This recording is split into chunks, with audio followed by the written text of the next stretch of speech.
The healthcare crisis continues as Florida lawmakers start preparing for 2022's legislative session. Senator Aaron Bean is working to find the fix and a healthcare budget that addresses the most vulnerable, like people in nursing homes. The latest plan to develop at the shipyard seems to be sailing along. Jacksonville's Civic Council offers the reason for their support and what they think about the Downtown Investment Authority. And an intellectual exercise focused on the First Coast. TEDx Jacksonville is just around the corner, and we're finding out more on This Week in Jacksonville. So glad you're with us today. Florida's legislative session, that takes place the first 2 months of 2022. Already, though, lawmakers are working on bills during committee weeks.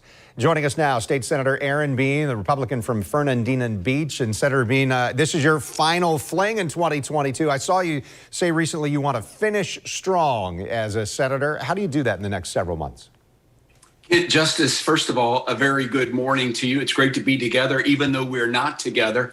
And by the way, I cover all of Jacksonville. I know you introduced me as covering Fernandina, but all of Jacksonville. Yes, Kent, Justice, I want to finish strong. I got one more year remaining of my term, and I want to fight for Florida, fight for Jacksonville, all of Northeast Florida. So lots of challenges out there, but I'm ready to go to work, and we've already been to work. Just as you've said, we've already had our first committee week. We'll be again next week in Tallahassee. The work is strong and furious. Well, I know you're chair of the Senate committee overseeing health care spending.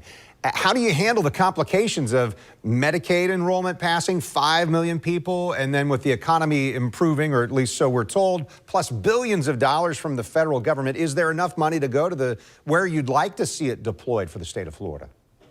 It's a great question, Kent, Justice. First of all, there's never enough money. I've learned in my umpteen years in the legislature, and this will be my 8th year doing or being a part of healthcare spending. There's never enough. The demand is so great. So we triage each and every year what gets attention, what is the most critically needed aspect to deliver money. You mentioned it. A big deal is passing 5 million people in our Medicaid program. The big thing that's going to hit us this year, we're still looking at COVID out there. I think we will have more money to spend, but the hands are out. First and foremost, Kent, the minimum wage increase really ties into a bigger program of workforce. It's particularly hard in healthcare, but you talk to any business owner, Kent, Justice, they need help. They need help. They can't hire people. You see the help wanted signs. You can't drive anywhere in Jacksonville without seeing help wanted. It is particularly hard in the healthcare sector. Well, Senator Bean, I would say most people, when they hear about a minimum wage going up, don't think of how that affects healthcare. Usually we think healthcare jobs, well, those pay above minimum wage and that kind of thing. So maybe hone in on that. How does that impact, in this case, healthcare?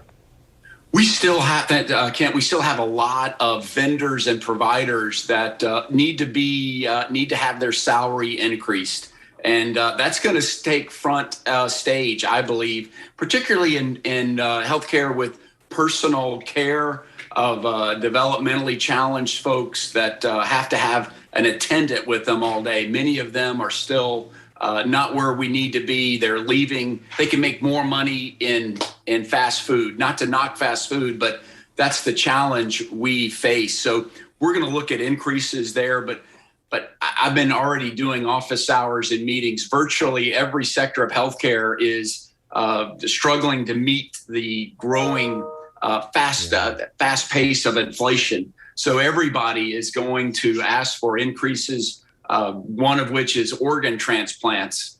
Hadn't had an increase. They're still working off a schedule that was developed in 1990. Wow. And they lose money every time an organ transplant is done. So we need to look at that in addition to the overall picture of healthcare. Again, I think we're going to have a little bit more money thanks to Governor Ron DeSantis working to keep Florida open and limit the limitations on business. That's going to provide valuable sales tax and others monies that we're going to turn around and fund education, healthcare, roads, prisons, you name it. We've got our work cut out for us, but looking forward to getting to work, Kent, Justice. Thank you, Senator. When it comes to healthcare, we talked just this week in advance of our interview here. I'm confident the First Lady of Florida is going to get the best health care available. But we learned from the governor's office this week, Casey DeSantis has breast cancer. When were lawmakers brought into the loop on that this weekend? Have you been able to speak with the governor or the First Lady about what's going on there? I was not, Kent. It is, Casey has such direct ties to Jacksonville, being on your station on Channel 4. And so I think those of us in North Florida have a special connection with our First Lady. You at the station, I know in a big way. Our thoughts and prayers are with her. What was amazing, social media, for all it's the hate-filled world of social media. This week, really, we saw hundreds and thousands of tweets from both sides of the aisle, all wishing Casey DeSantis a speedy recovery, as do I, everybody. I haven't spoken directly with her, but the message is, I think she's receiving them, the warmth and love of not only Jacksonville, but our entire state and nation. I've seen nationwide tweets directed to her that were all encouraging her to hold her head up, fight strong, and pull through this thing. Yeah, absolutely. Clearly, Northeast Florida, we got some great hospitals, great doctors here, and we certainly are wishing her the best in this fight. Senator, before we wrap up, I did want to go back to something you mentioned a moment ago, personal care attendants. So there's a PCA bill that you're working on there. What does that involve, and how would it work? That's a great question. That was last year. It's still coming to fruition now, but Sam Garrison, who up-and-comer from Clay County, a representative, and I co-sponsored and passed a personal care attendant bill, which brings in a new line of resources to nursing homes. Nursing homes have been struggling with their primary caregiver, certified nurse assistant. So we allow people to come in from all professions, train on the job, earn as high as $12 to $15 an hour while they're learning to sit for a certified nurse exam to become a certified nurse assistant. We think it's a double win. It allows people to look for better employment as they enter the healthcare field, but it also gives nursing home industry valuable resources in manpower and woman power. Senator Bean, I appreciate it. I know that this is when a lot of work gets done in these committee weeks that we don't really hear about until later when the session begins. But thanks for filling us in today. I appreciate your time. Kent Justice, it always goes so fast with you. I look forward to next time. I look forward to seeing you. I know you're always in Tallahassee as well. So come see me. I'll have a cup of coffee for you. All right. Sounds good. Thank you, Senator. All right, and stay with us. Jean Miller leads the Civic Council of Jacksonville, and with former Mayor John Delaney, she sent her thoughts on developing a Four Seasons hotel downtown. She's with us next on This Week in Jacksonville.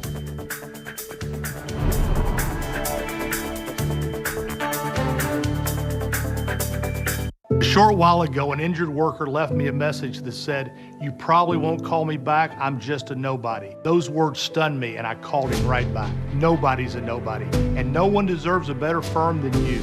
All law firms are not the same. You just want to meet your new niece. Here she is. But if slow upload speeds were to freeze your face and you accidentally snub a newborn, Nothing is ever good enough for you. just remember, you're not a bad sister. This is going to be a problem. You just need better internet. AT&T Fiber delivers a faster internet experience with 25 times faster upload speeds than cable. Get AT&T Fiber. Plan starting at $35 a month for a year. Limited availability in select areas. Call 1-877-ONLY-ATT. Hey, I'm Joe Montana. When I qualified for Medicare, I got WellCare. WellCare offers great benefits like free grocery, meal, and prescription delivery. And if you need to see a doctor, you can get in-home visits and 24/7 virtual visits.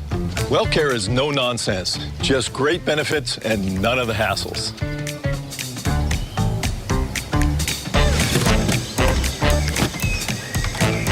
Call for a free WellCare guide today.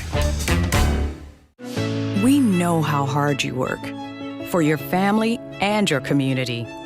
At ViStar Credit Union, you inspire us to deliver on a simple but powerful promise to do good for our members and our communities. That's why we offer our members better banking options to reach their financial goals, like superior customer service, better rates, and no hidden fees. We also believe in making the places we live stronger.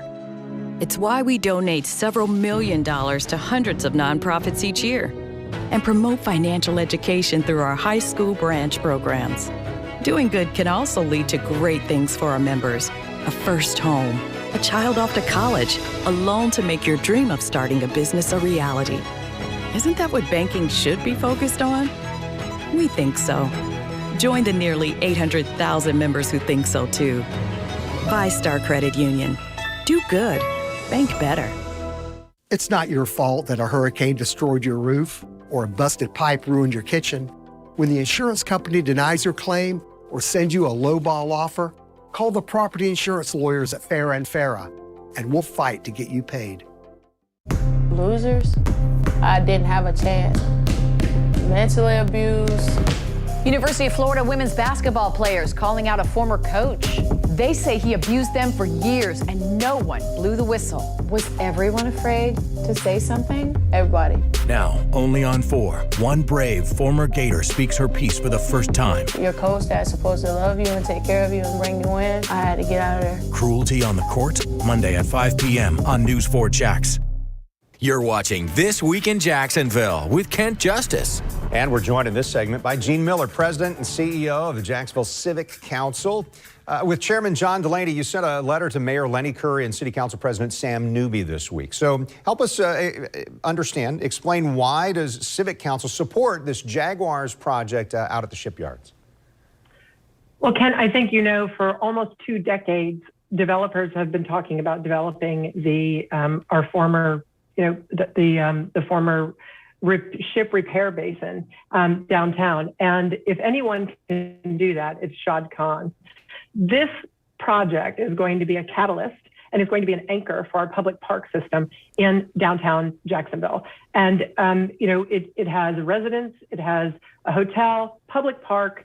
There's going to be providing maintenance for our Metro Park, our much beloved park, and a marina. It's going to provide access to our waterfront for everyone, and it's really going to anchor as well the development on the east side of the not just the stadium but also the east side neighborhood. So we're very much in support of this. Yeah, your letter, as I read through there, clearly you're asking the mayor and the council president to support the project too. And as I understand it, it's critical because it is a public-private partnership. The city is going to pay about $87 million for development, a total city cost of $114 million. Shad Khan's plan, though, is for a private investment of more than $300 million. Does that balance the scales for you on a project like this, that so much more of it is on the private side? Right, and absolutely. And when you're working with any kind of deal in a public-private partnership, you want at least a 1-to-1 return. And sometimes it's going to be less than a 1-to-1 return, $1 of private for every $1 of public dollar. But in this case, we know that over time, Shad Khan and Iguana Development and the Jaguars are going to invest almost 3 times that amount. And it's going to also produce revenue. I think what we've seen most importantly in this process is transparency. The public can see the numbers. The DIA has underwritten the numbers, doubled and triple checked all of the estimates and pro formas. And because of that, we have a lot of confidence in the numbers and the estimates, but also in making a good public investment. Yeah, so one of the things I wanted to talk about, critics don't seem to think that a Four Seasons hotel is going to thrive in a place like downtown Jacksonville. Do you agree or disagree? Disagree. If anybody can make that work, it's Shad Khan. And as I just mentioned, any good public-private partnership and any good economic development deal is going to have gives and takes. And in this case, if the Jaguars can't maintain the Four Seasons hotel or at least a 4-star hotel on that site, then they have to pay money back to the city. That's called a clawback. And that's a typical provision in almost any kind of good economic development deal. So that's baked into this contract. So I believe it will, because we have to remember this is also residences and a hotel. Yeah. That's right. Gene Miller, part of your letter leans into support of the Downtown Investment Authority, or the DIA. How has that worked in this case, and how is the DIA performing when it comes to other projects, in your opinion? The Civic Council, almost a decade ago, suggested the formation of the Downtown Investment Authority as a one-stop shop for developers to help developers and ease their development process for downtown. Jacksonville is very big, it's complicated, lots of different permitting places. And so if they can have one place to go, and we have committed to helping develop the legislation and implementing that for DIA. And I think what we're seeing now is DIA really coming into its own with an excellent work product, very thorough research, and not just for the public, but also for the developer. The developer had a much smoother process this time, and in ease of process predictability than it did before. So, and I think what we're seeing is the need for more resources and more staffing for the Downtown Investment Authority. We know that we have a backlog. The last thing we want to do is turn away developers or investors to our downtown. The Civic Council is bullish on downtown development, and we want to do everything we can to encourage investors, and that means staffing up and putting resources toward our Downtown Investment Authority. Yeah, we spoke last week with Jake Gordon from Downtown Vision, Inc. Downtown Vision released this 18-month review recently. It seems very optimistic, and part of that optimism is residential growth in downtown. Is that is something you're optimistic about as well? And finally, before we go, do you see this project maybe helping surrounding neighborhoods too? Absolutely. And right now, just a comment about downtown. When you see the apartments and other developments going in, they are already leased out before they even before they open officially. So there's a growing demand, particularly by a younger segment of the population. And we absolutely see this project as anchoring the East Side development project that I believe LISC and other nonprofits have been working on to really develop and reignite the neighborhood immediately next to the practice facility. Is this Talleyrand? Is this, it's kind of that A. Philip Randolph stretch there? Mm-hmm. What is that East Side development that you're talking about? Well, it's immediately adjacent. I think some folks call it, there's Oakland and right there, okay. Almost on the other side, right on the other side of the stadium. Yeah. So kind of going underneath the overpass for the Matthews Bridge. Okay, all right, yeah. And all of that area. And we know the Hart Bridge where that comes down, the Rams, lots of changes going on there. And we really appreciate your perspective. I know that what the Civic Council does, representing some, I guess you said 70 or 80 CEOs in our area, but certainly the business leaders and community leaders in our area, and a voice for that. Thank you, Jean Miller. Appreciate your time today. Thank you, Kent. All right, so just ahead, the hybrid conference that's going to bring back live in-person speakers. We're exploring the latest version of TED Talks that go on in our areas. That's next. Stay with us on This Week in Jacksonville.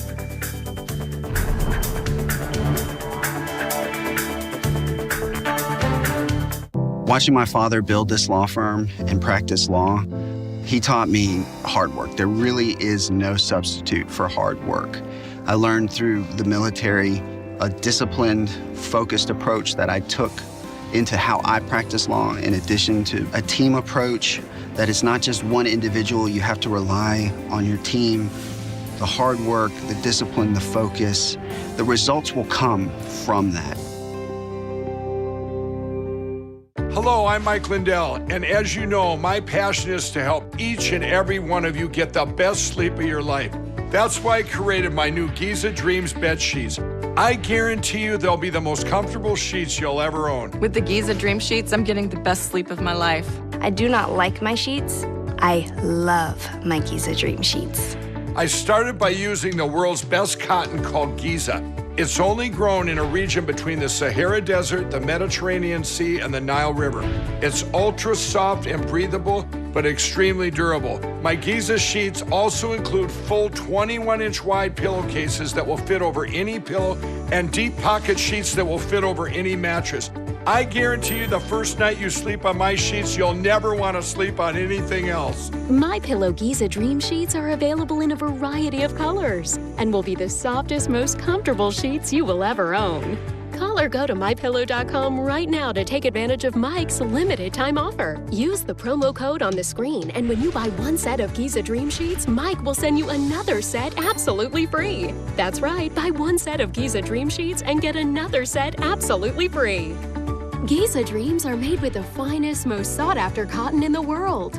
Giza cotton was once reserved for only the finest dress shirts, but is now available in Mike's Giza Dream Sheets. They feature a beautiful silky sateen weave that helps keep you cool and comfortable all night long. Call or go to mypillow.com right now to take advantage of Mike's limited time offer. Use the promo code on the screen, and when you buy one set of Giza Dream Sheets, Mike will send you another set absolutely free. That's right, buy one set of Giza Dream Sheets and get another set absolutely free. Choose from a variety of colors in solid, stripes, and new flannel sheets. Order now. For the best night's sleep in the whole wide world, visit mypillow.com.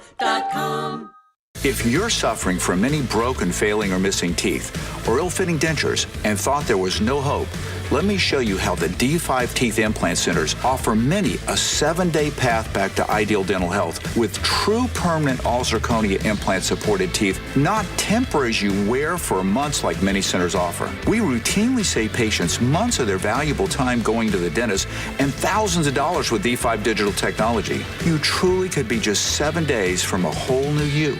You're watching This Week in Jacksonville on Channel 4. TEDx Jacksonville is celebrating 10 years, and they're doing it with a conference that is both live and virtual this time.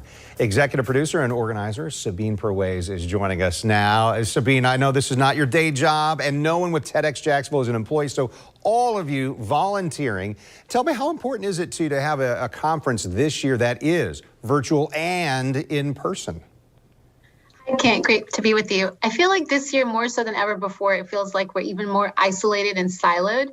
And with that, it just feels like we need to share more of our personal stories to build empathy and raise awareness and rise above labeling and really going back to making a difference in our communities. And TEDx Jacksonville is honored and excited to be able to do that on October 23rd. So the conference is called Embrace. I see it in the logo right there for you. So tell us about the title and the theme.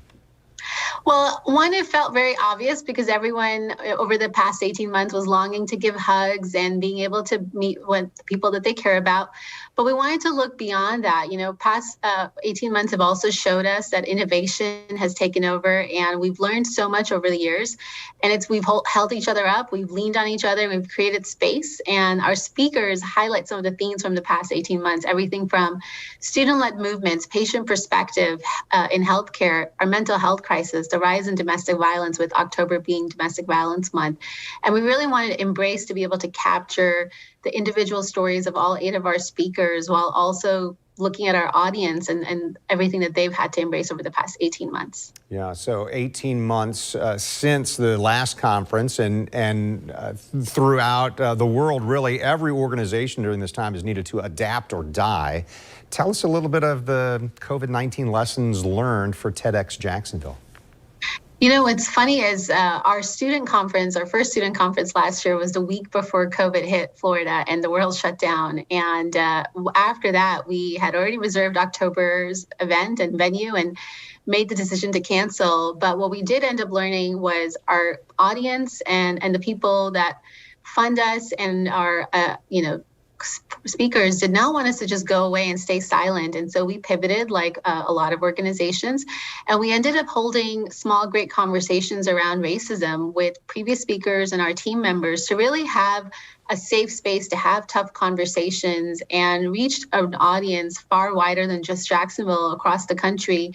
And it felt important, it felt right to not shy away from the hard conversations. And we learned that our community trusts us and considers us to provide that safe space, and that they wanted this outlet. And we were really proud to be able to stand up in that. And then we did a poll to see if they want us to come back this year, and they overwhelmingly said yes. And so we made a decision to hold a hybrid venue and a hybrid event. Yeah, and at the end of our interview, I'll tell people how they can participate either in person or virtually. I want to show some video from previous in-person conferences that have gone on.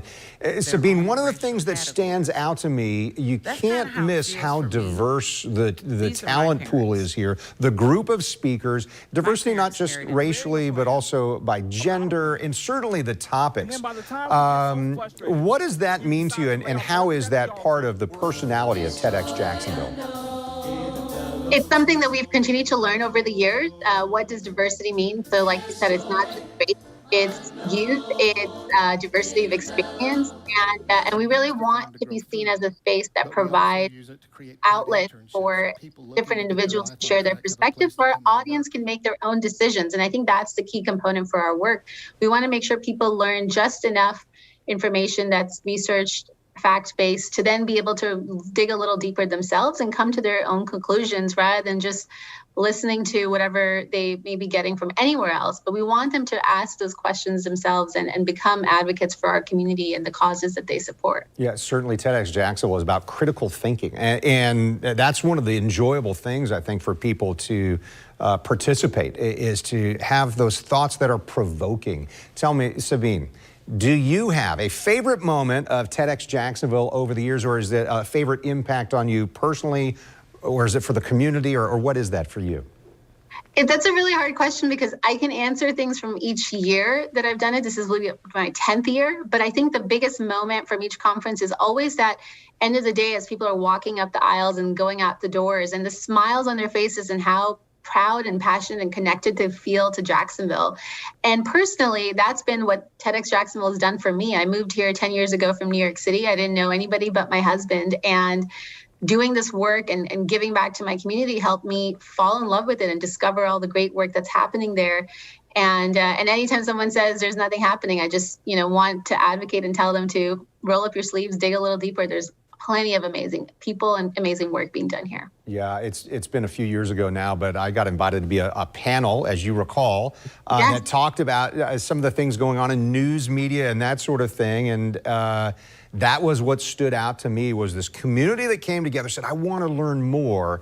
And really, it is community-based. Sabine, I know we're wrapping up here, but I want everybody to understand what's going on. TEDx Jacksonville 2021. Let's show some information here. It's coming up Saturday, October 23rd. The Times Union Center for the Performing Arts, that's the location there. Tickets for in-person attendance or virtual attendance. It is a ticketed event, but those are available, TEDxJacksonville.com. We'll make sure that as you look online on newsforjax.com, we'll have some information for you as well. Sabine Perways, I know, like I mentioned at the beginning, you guys are all volunteers and you're making sure that something great like this happens. Thanks so much for your time today. Thank you so much for having us. All right. So coming up, City Council may have a final verdict on the Shipyards project next time we're together. We're working to bring in a leading member of council to join us. We'll also be looking at debate in Jacksonville over monuments and making trash go away.